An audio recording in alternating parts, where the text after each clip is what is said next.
தன்னுடைய பரிதாப நிலையிலும் பிள்ளைகளின் பசியை போக்க ஏங்கித் தவித்த தாய்ப்பாசம்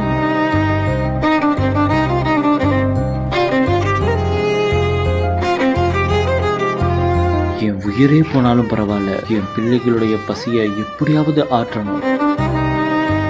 கிளைமேக்ஸில் யாருமே எதிர்பார்க்காத நேரத்தில் கடவுளாய் தேடி ஓடோடி வந்து பசியை ஆற்றிய மனிதன்